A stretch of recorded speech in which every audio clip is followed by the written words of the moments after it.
আসসালামু আলাইকুম বিয়ার, আশা করি সবাই ভালো আছেন, সুস্থ আছেন। ইলেকট্রিক্যাল বিডির পক্ষ থেকে আমি ইলেকট্রিশিয়ান এমরাজ চলে এসেছি আর একটি নতুন ভিডিও নিয়ে। তো কালকে একটা ভিডিও দিয়েছিলাম যে গ্রিল মেশিনের তেরাসটা নষ্ট হয়ে গেছে, বলতে গেলে গিয়ার খারাপ হয়ে গেছে, সুন্দর মতো ঘুরতেছে না এবং মুখটা খেয়ে গেছে। তো দেখতেছেন এখন আমি রিপেয়ারিং করার জন্য চলে আসলাম। তো এই তেরাসটা আপনার বলতে গেলে যে গিয়ারটা মার্কেট থেকে পাওয়া যায় 12 রিয়ালে, 12 রিয়াল থেকে 10 রিয়ালের ভিতরে। তো এর লাগানোটা একদম সহজই, যদি আপনি পারেন তাহলে সবই সহজ, সমস্যা না। অবশ্যই আপনার উপকরণ হিসাবে একটা রেঞ্চ লাগবে, স্ক্রু রেঞ্চ, এবং আপনার কাছে বাস এলিঙ্কি থাকলে আপনি পারবেন। তো দেখতেছেন এখানে 13 নম্বর দুইটা নাট আছে।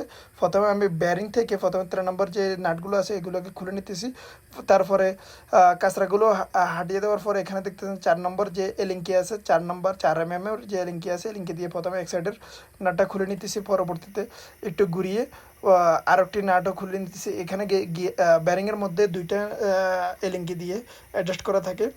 তো এগুলো খুলে নেওয়ার পরে আপনারা দেখতেছেন যে মেন গিয়ারটা যেটা খারাপ হয়ে গেছে, ওটা কিন্তু কাঁচরার কারণে এখন নাটটা কোথায় আছে আমি খুঁজে পাইতেছি না।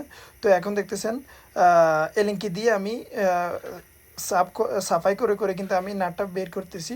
তো দেখতেছেন এখানে এই স্ক্রুটা পেয়ে গেলাম। তো স্ক্রুটা পাওয়ার পরে সেম অবস্থায় এটাকে খুলে দেওয়ার পরে বাস নতুন একটা আবার সেম জায়গা বরাবর যেইভাবে খুলেছেন এভাবে যদি আপনি ইনস্টল করতে পারেন তাহলে কিন্তু আলহামদুলিল্লাহ কাজটা কিন্তু কমপ্লিট হয়ে যাবে। তো দেখতেছেন আমি একদম পুনরায় স্ক্রুপগুলো একদম গার্ড অনুযায়ী টাইট করে দিলাম। বলে রাখা ভালো, রডের মধ্যে সবসময় একটা ছিদ্র থাকে বা গার্ড থাকে, ওই গার্ড অনুযায়ী আমরা বসাবেন তাহলে কোনো প্রকার কোনো সমস্যা হবে না এবং স্লিপ করার মতো কোনো ঝামেলা থাকবে না। তো দেখছেন আবার পুনরায় সেই নাটগুলো 13 নম্বর নাটগুলো টাইট করে দিয়ে দিয়েছি। পরবর্তীতে এলিঙ্কিগুলো সুন্দরভাবে টাইট করে দেবো ইনশাআল্লাহ, তাহলে কিন্তু আমার কাজ হয়ে যাবে। তো ইনশাআল্লাহ কিছুদিনের মধ্যে আমি বাংলাদেশে যাইতেছি, বলতে গেলে সৌদি আরবকে বিদায় জানিয়ে দিব। তো এই ধরনের সকল নিত্য নতুন ভিডিও হওয়ার জন্য অবশ্যই তো আমার পাশেই থাকবেন, আর আমার কন্ট্যাক্ট নাম্বার দেওয়া থাকবে।